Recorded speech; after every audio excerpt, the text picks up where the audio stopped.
Un gran saludo a todos, les habla Dante Urbina. En esta disertación quiero mostrarles cómo grandes teólogos protestantes destruyen el protestantismo. Esto en torno a una doctrina absolutamente central, fundamental para el protestantismo, la doctrina de la justificación. Sin más preámbulos, vamos con la primera sección. ¿Por qué el protestantismo está en juego? Dice el iniciador del protestantismo, Martín Lutero, en sus conferencias sobre los Gálatas de 1535. Abro cita. Si perdemos la doctrina de la justificación, simplemente lo hemos perdido todo. No lo digo yo. El mismo Lutero proclama que de caerse la doctrina de la justificación, se pierde todo. Se pierde todo para la visión reformada, para la visión protestante, de acuerdo con el mismísimo Lutero. En ese contexto, lo que les voy a mostrar a continuación son ciertas declaraciones, afirmaciones, admisiones, o podríamos decir incluso confesiones de grandes teólogos protestantes que muestran que la doctrina protestante sobre la justificación es una innovación teológica. En otras palabras, un invento tardío.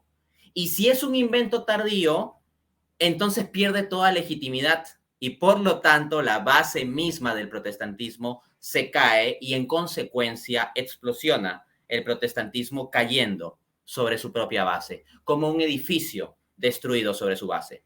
De hecho, según frase atribuida a Martín Lutero y referenciada por múltiples teólogos protestantes, la doctrina de la justificación sería el artículo de fe por el cual la iglesia se mantiene de pie o cae.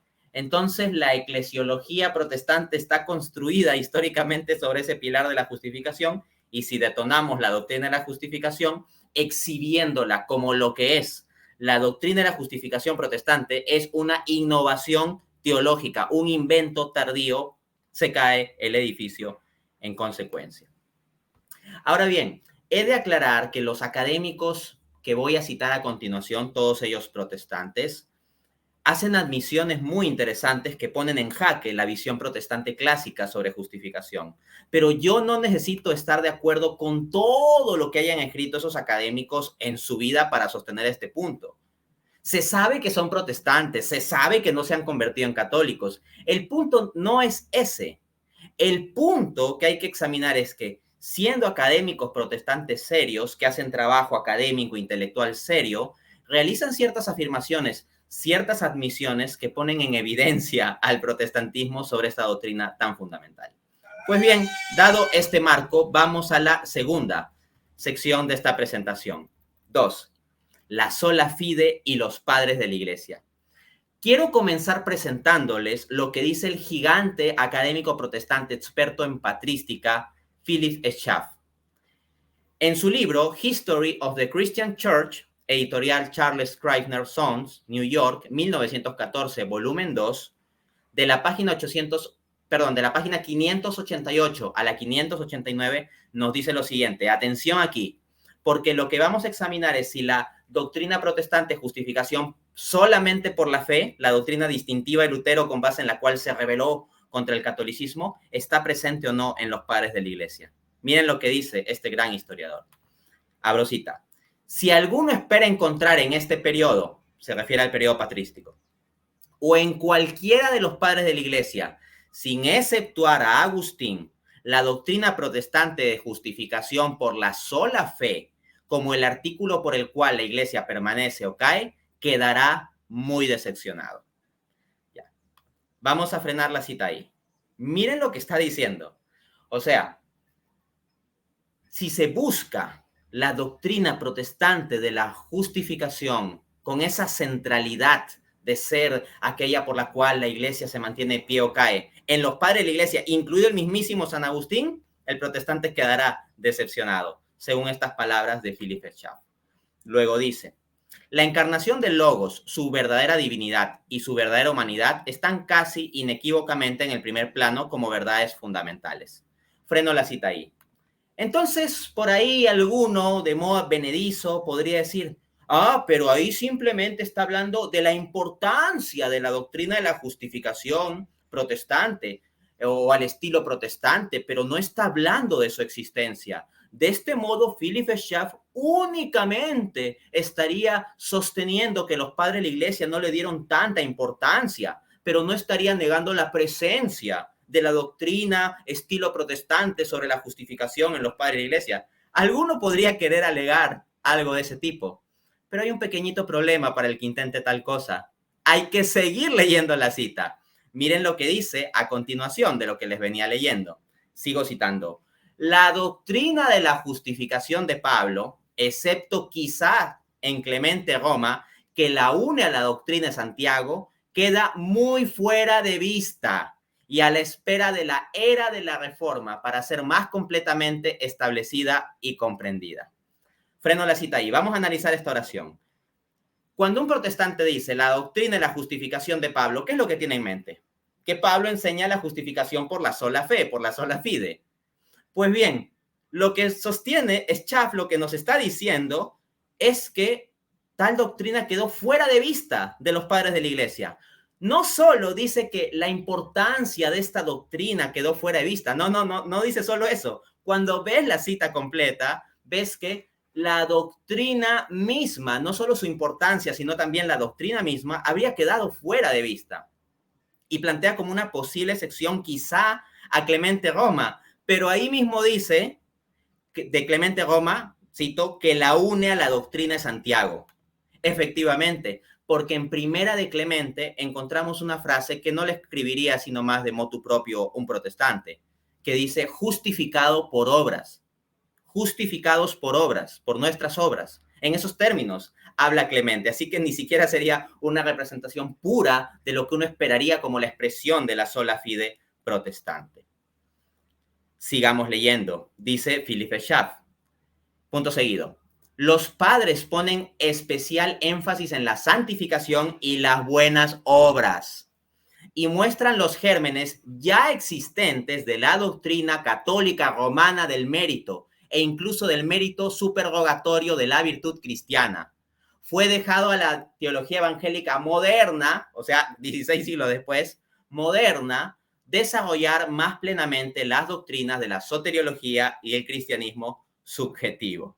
Fin de cita. ¿Se dan cuenta de lo gigantescamente destructivo que implica esta admisión? Porque lo que está diciendo es que los padres de la iglesia no solo no dieron una importancia central a la doctrina de la justificación estilo protestante, sino que luego Schaff va a pasar a decir que quedó muy fuera de su vista este asunto. Pero luego nos pasa a indicar sobre el tema soteriológico que los padres de la iglesia ponían énfasis en las buenas obras, en la santificación y que habían gérmenes ya existentes, lo afirma, ya existentes de la doctrina católica romana del mérito. Cuando juntas toda esa información de la cita de Schaff, lo que nos está diciendo es que en los escritos de los padres de la iglesia no se ve realmente, pues, no solo la centralidad, sino hay una ausencia misma de la doctrina de la justificación al estilo protestante, y más bien lo que sí se ve de forma recurrente es el énfasis en la santificación, en las buenas obras, y esto vinculado a mérito al estilo católico romano. ¿No es esto caso explosivo para la teología protestante? Así que si alguno por ahí quiere jugar a acusarme con ciertas citas recortadas, veamos las cosas completas, ¿no? Hagamos trabajo serio. Bueno, sigamos. Otra cita, un gran académico protestante, los que estén familiarizados con su teología sistemática saben quién es este hombre, de qué nivel intelectual es. Louis Berkhof, el teólogo reformado en su Systematic Theology de 1932, parte 4, capítulo 10, dice, abro cita, los escritos de los padres de la iglesia primitiva contienen, y dentro de ello lista, un trazo de moralismo en el que el hombre depende para la salvación de la fe y las buenas obras. Miren lo que está diciendo, el hombre depende para la salvación de la fe y las buenas obras. Está diciendo que los padres de la iglesia no tenían un estilo de sola fide, fe y buenas obras, y la salvación depende de eso. Eso quiebra la visión protestante. Está admitiendo que los padres de la iglesia no mantendrían una sola fide protestante, porque un protestante no diría que la salvación depende de las buenas obras. Sigo citando a este teólogo. Los pecados cometidos antes del bautismo fueron lavados en el bautismo, pero por aquellos después del bautismo el hombre debe proveerlos con penitencia y buenas obras. Aquí Luis Berkhof está reflejando la teología de los padres de la iglesia y como acaban de ver, esa última frase no cuadra con la teología protestante, sino que es como la teología católica. Así que lo que nos acaba de decir Berkhof refuerza lo ya reportado destructivamente para el protestantismo por Schaff. Pero no solo eso, tenemos también al gran Alister McGrath, que es profesor de teología histórica en la Universidad de Oxford. En su gran obra, su magnus opus, Justitia Dei, A History of the Christian Doctrine of Justification, publicado por Cambridge University Press, Oxford 2020, capítulo 10, dice, cito, no es de ayuda ver la frase justificación por la sola fe como un resumen adecuado de las visiones de la Reforma sobre esta doctrina. La frase sola fide, apunta luego, puede hallarse en varios comentarios patrísticos sobre las epístolas paulinas, especialmente al resaltar que los cristianos no son justificados por obras de la ley, entendidas como la ley mosaica. Fin de cita. ¿Qué nos está diciendo aquí McGrath?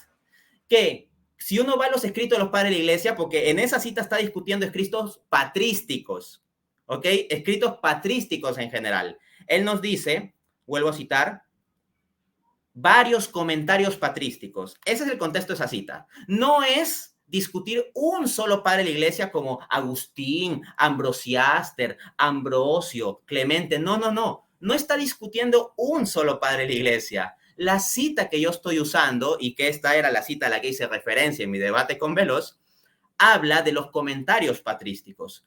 Y lo que dice es que cuando ahí encuentras la frase sola fe, no se debe entender o no es adecuado entenderlo en el sentido protestante, lo dice McGrath, que es protestante, sino en el sentido de contrastar la fe respecto de las obras de la ley y que esas obras de la ley se estarían identificando en el pensamiento patrístico como la ley mosaica, la ley de Moisés. Ahí lo tienen, señores. Esa admisión es gigante. Lo que significa es que si traen citas patrísticas, incluso si tuviese la frase sola fe, el académico más importante protestante sobre la historia de la justificación les dice directamente en su cara que no es adecuado pensar que esa frasecita implica en el pensamiento patrístico un reflejo de la visión protestante sobre el asunto. Esto explosiona la visión protestante. Eso es revisar bien las citas. Eso es hacer trabajo académico. Eso es leer las verdaderas fuentes en lugar de solo de forma post hoc, tratar de buscar recortecitos para desacreditar sin saber. Vamos a la tercera sección de esta disertación. 3. Separación entre justificación y santificación o regeneración. Mire, en el protestantismo, al menos en la visión reformada, se hace una separación bastante marcada en esto es la justificación por la sola fe, justicia de Cristo imputada de forma legal, y aparte la santificación que se asocia a obras, pero ahí la persona ya puede practicar una propia justicia, pero ya eso es simplemente un fruto de la salvación, no es parte de la justificación misma. Se suele hacer esa dicotomía entre justificación, santificación o entre justificación y regeneración. Eso es característico del pensamiento protestante. Eso es una innovación teológica, un invento tardío. Según reporta el gran teólogo anglicano, PhD por la Universidad de Queensland, Michael Beard, que en su libro The Saving Righteousness of God, editorial Wheat and Stock, Eugene 2007, página 61, dice, abro cita, aunque la visión protestante de la justificación está en alguna deuda con Agustín y las reacciones medievales contra el semipelagianismo, representó en su mayor parte un novum teológico. Freno la cita ahí. ¿Saben qué es un novum teológico? Novum teológico, una innovación teológica. Eso significa un novum, es una innovación. Este teólogo protestante está admitiendo que, aunque sí hay una deuda con San Agustín y autores medievales, lo cual es normal porque hay puntos en que católicos y protestantes coincidimos sobre la doctrina de la justificación. Pero lo que es distintivamente protestante es un novum teológico, una innovación teológica. Dicho sin tanto refinamiento, un invento tardío del siglo XVI. Sigo citando a Michael Beard. Las características primarias del entendimiento reformado fueron: 1. La justificación se refiere a estatus legal del creyente corandeo, no a su estado moral. 2. Se hace una distinción entre justificación, una declaración divina de justicia, y santificación o regeneración, la transformación interna por el trabajo del Espíritu. 3. La causa formal de la justificación es la justicia de Cristo imputada a los creyentes. Entonces, esto, en su mayor parte, según reporta este propio académico protestante, es una innovación teológica, un novum teológico, un invento tardío de la Reforma que está, por tanto, deslegitimada. Pero no solo tenemos esta visión, también los académicos protestantes, Norman Geisler y Ralph Mackenzie, en su conocido libro Roman Catholics and Evangelicals, Agreements and Differences, Baker Booth, Grand Rapids, 1995, parte 1, capítulo 5, dicen, cito: para Agustín, se refiere a San Agustín, ¿no? Para Agustín, la justificación incluía tanto el comienzo de la justicia de uno ante Dios como su posterior perfección, el evento y el proceso. Freno la cita ahí. Tanto protestante que dice, nosotros recuperamos la teología de Agustín.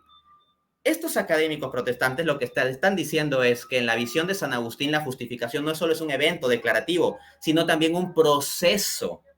En consecuencia, tenemos la justificación inicial y la justificación subsiguiente en San Agustín. En otras palabras, la visión distintivamente católica. Pero sigamos citando a estos autores. Sigo. Lo que más tarde se convirtió en el concepto de santificación de la Reforma se subsume efectivamente bajo la égida de la justificación. Luego apuntan. Pero freno la cita ahí un momento. Noten, los protestantes se rasgan las vestiduras diciendo, estos católicos están incluyendo la santificación dentro de la justificación. Pero resulta que estos académicos protestantes están diciendo que incluir la santificación en unión con la justificación era lo que venía entendiendo el cristianismo hasta la época reformada. Porque acá dice, lo que más tarde se convirtió en el concepto de santificación de la Reforma, se subsume efectivamente, etc. O sea, previo a la Reforma no había esa dicotomía. Esto es destructivo para la teología protestante, se deslegitiman. Más adelante, dicen estos autores, es incorrecto decir que San Agustín se aferró al concepto de justificación forense. Forense se refiere a la idea de mera imputación legal extrínseca, ¿no? Sigo citando. Esta comprensión de la justificación es un desarrollo posterior de la Reforma. Fin de cita y fin de la Reforma. Son inventos tardíos. No lo dice Dante Urbina, lo dicen estos autores, solo que con palabras mucho más elegantes. ¿No? Un desarrollo posterior de la Reforma. Un desarrollo posterior que no tiene su anclaje en San Agustín. ¿Ah? Así que eso es una discontinuidad con respecto a la tradición anterior. Apunta también el ya citado Luis Berkhoff en la misma obra de Teología Sistemática, parte 4, capítulo 6, abro cita. La iglesia primitiva, luego apunta, no hizo ninguna distinción marcada entre regeneración y justificación. Y luego agrega, ni siquiera Agustín trazó una línea clara aquí. Entonces, ese asunto de hacer una distinción marcada al estilo protestante no está en la época patrística, no está en Agustín, es una innovación tardía de la Reforma. No te estoy citando a uno ni dos, te estoy citando a varios teólogos protestantes que están implicando esta admisión. Vayamos con el titán académico McGrath, Alistair McGrath, Justitia Dei, en el capítulo 11, dice, cito, el significado de la distinción protestante entre justificación y regeneración es que se ha introducido una discontinuidad intelectual fundamental en la tradición teológica occidental mediante el reconocimiento de una diferencia donde previamente no se había reconocido que existiese alguna. Freno la cita ahí. McGrath te está diciendo, la idea de regeneración y justificación asociadas ha venido en la tradición continua del pensamiento cristiano, como mínimo en Occidente. Y de repente viene la Reforma y ¡pup!, introduce una discontinuidad, rompe con lo que había antes. Entonces, ¿qué significa eso? Introdujeron su propio invento teológico. Eso significa, se deslegitima la Reforma. Sigo citando. No hay duda de que un pequeño número de escritores medievales como Duns Scotus exploraron las posibilidades conceptuales de separar estas nociones. Sin embargo, a pesar de tal análisis teórico, la justificación no fue ni conceptual ni realmente separada del proceso de regeneración. A pesar de la asombrosa diversidad teológica del periodo medieval tardío, se mantuvo un consenso relacionado con la naturaleza de la justificación en todo momento. La comprensión protestante de la naturaleza de la justificación representa, por tanto, una innovación teológica. No lo estoy diciendo yo, lo dice Alister McGrath. Si por ahí sale algún filósofo protestante con una hipótesis rara en que antes de Trento el catolicismo era mitad católico tridentino y mitad tipo protestante, McGrath lo refuta. El mayor experto en historia sobre la doctrina de la justificación lo refuta. Porque lo que dice McGrath más bien es que había un consenso y ese consenso sobre la doctrina de la justificación no era de estilo protestante. Porque justo en la última oración que acabo de leer, dice que esa comprensión protestante es lo que era una innovación teológica. Así que fue la Reforma la que rompió con el entendimiento continuo y por lo tanto Trento estaba validado en ámbito de contrarreforma de condenar esa ruptura que querían establecer. Trento mismo, aquí se puede perfectamente legitimar con estas declaraciones. Sí, ya sé que McGrath no es católico, ya sé que McGrath es protestante. No me tienen que venir a informar, oye, Dante, pero entonces, ¿por qué McGrath no se hace católico? Tendrá sus motivos. Pero el punto es que siendo el protestante que admita algo como esto es llamativo. ¿Qué pasaría si estas frases yo se las cito de parte de un teólogo católico? Dirían, bueno, es que es católico, es obvio que va a decir eso. Pues sí, pero que lo diga un protestante y de ese grado académico llama la atención, ¿no? Cuarta y última sección de esta disertación, la justificación como mera imputación legal extrínseca. En la visión reformada estándar se ve a la justificación como que seguimos siendo pecadores, pero por un decreto legal externo, Dios nos imputa la justicia de Cristo para considerarnos como justos en virtud de la justicia de Cristo, aunque no lo seamos realmente. No somos realmente transformados en justos en la justificación, pero aún así se nos consideraría como justos bajo la ficción legal de esa imputación. Esa es la visión protestante estándar. Y tengo que apuntar estándar porque ya sé que siempre puede salir algún protestante con su visión rara o siempre puede haber una vertiente de denominación o alguna confesión de fe particular. O sea, el protestantismo es prácticamente imposible definirlo porque ya sabemos que la verdad es una sola, pero los errores pueden ser muchos. 1 más 1 es igual a 2. En cambio, que salgan resultados erróneos puede ser 3, 3.5, menos 8, 19. El error es diverso y disperso, justo como el protestantismo, ¿verdad? Pues bien, miren lo que dicen Norman Geisler y Ralph Mackenzie en la obra que ya les cité, Roman Catholics and Evangelicals, en el apéndice F, cito. Uno puede ser salvo sin creer que la justicia imputada es una parte esencial del evangelio. De lo contrario, pocas personas se salvaron entre la época del apóstol Pablo y la Reforma, ya que escasamente nadie enseñó la justicia imputada o la justificación forense durante ese periodo. No lo digo yo. Estos académicos protestantes están admitiendo que hasta el siglo XVI prácticamente nadie enseñó esa idea de justificación por una justicia imputada al estilo legal extrínseco de la Reforma. Totalmente deslegitimada la Reforma, entonces. Veamos de nuevo a Alister McGrath en su ya varias veces citada obra, en el capítulo 3, dice: la trayectoria generalizada del pensamiento agustín es inequívoca. La justificación, agrega luego, es un proceso causativo por el cual una persona impía se hace justa, incluso si está dispuesto a conceder un aspecto o elemento declarativo de este proceso, siempre que sea contextualizado dentro de este marco general de la transformación del impius en justus. Freno la cita ahí.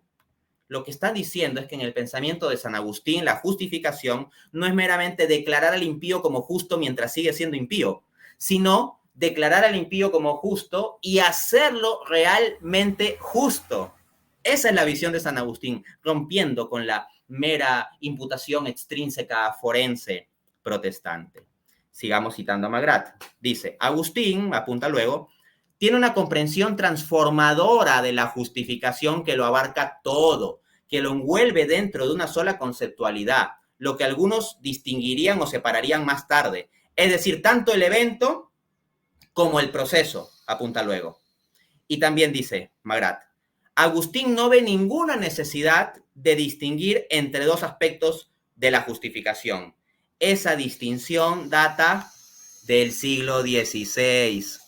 Así que esos filósofos y teólogos protestantes que me vienen con el cuentito de, no, nosotros simplemente estamos recuperando la teología de Agustín, bueno, el mayor experto en la historia de la doctrina de la justificación dice que al menos sobre este punto tan relevante como la naturaleza misma de cómo opera la justificación, eso que ustedes dicen es un invento del siglo XVI, no viene de Agustín, no viene de San Agustín. Ahí lo tienen. Sigamos citando. Michael Horton, teólogo reformado, presidente de Christians United for Reformation, o sea, de Cristianos Unidos por la Reforma. En Traditional Reformed View, ese artículo recopilado en James Belby y Paul Roach, editores, Justification, Five Views, InterVarsity Press, Douglas Grove, 2011, capítulo 3, dice, cito, este maravilloso intercambio de la justicia de Cristo por la culpa del pecado fue bellamente articulado por algunos teólogos medievales, como Bernardo de Claraval. Sin embargo, fue en la Reforma que el entendimiento de la justificación como una declaración exclusivamente forense, legal, basada en la imputación de la justicia de Cristo por medio de la sola fe, se articuló de la forma más plena. Fin de cita. O sea, a lo más que pueden apelar por ahí es que San Bernardo, algunos también agarran la carta de Diogneto. En su momento yo trataré esas cosas, no se preocupen. Argumentos me sobran, lo que me falta es tiempo, pero argumentos y contraargumentos me sobran. Entonces, a veces apelan a San Bernardo, ¿no? Que San Bernardo habla del intercambio. Ok, sí habla de un intercambio, pero ustedes le quieren meter ya toda su teología protestante del gran intercambio con la doble imputación, y no. Eso no lo desarrolló San Bernardo, eso es un desarrollo posterior de la Reforma, como se puede inferir de esta cita, ¿no? Al menos fue un desarrollo más claro y explícito en la Reforma. Antes de eso no tienen nada suficientemente claro, ni tampoco en la epístola a Diogneto, pero no quiero desviarme. Ya en su momento tocaré ese asunto. Última cita, para poner el último clavo sobre el ataúd de la legitimación de la Reforma, de tal manera que quede delegitimada, ¿no? Muerta su legitimación. Paul Roach, James Belby y Stephen Ederlein, académicos protestantes, dicen en el artículo Justification in Historical Perspective, en Justification, Five Views, InterVarsity Press, Douglas Grove, 2011, capítulo 1, cito, entre los varios modos de expresar la justificación en la etapa previa a la Reforma, el amplio acuerdo común mantenía que la justificación era un proceso que comenzaba en el bautismo y continuaba a partir de allí, y que implicaba una justicia real, intrínseca, hecha posible por la gracia iniciadora de Dios y la subsiguiente cooperación humana con tal gracia. ¿Se dan cuenta de lo destructivo que implica esto? ¿Se dan cuenta cómo estos académicos protestantes legitiman históricamente la postura que sostuve en el debate sobre justificación? Porque, ¿qué sostuve yo? Lo que sostuve es que la justificación no es solo un evento que se resuelve por la sola fe, sino un proceso que implica fe y obras. Un proceso sostenido por la gracia, eso nunca lo he negado. Entonces, ver a la justificación no como un mero evento declarativo vinculado a la sola fe, sino como un evento con una transformación real, con la justificación inicial por la fe, justificación subsiguiente en términos de obras, como un proceso que implica un inicio y un seguimiento, justificación inicial, justificación subsiguiente. Todo eso que dije en mi armazón conceptual de la defensa de la visión católica de la justificación, se refleja en esta cita de estos autores protestantes. ¿Y qué dicen esos autores sobre esa visión? Que es el amplio acuerdo común hasta la etapa previa a la Reforma. O sea, quiere decir que la visión católica, tal como yo la defendí en el debate, era el acuerdo común en general, con matices y detallitos, claro está, pero de acuerdo a estos académicos, ese tipo de visión era el acuerdo común. Y luego vino la Reforma a enredar las cosas, a meter inventos, a meter innovaciones teológicas. O si quieren que lo diga más bonito, novum theologicum, da lo mismo. Son inventos y se cae la Reforma. Estos teólogos protestantes con sus admisiones han destruido el protestantismo. Chao, chao.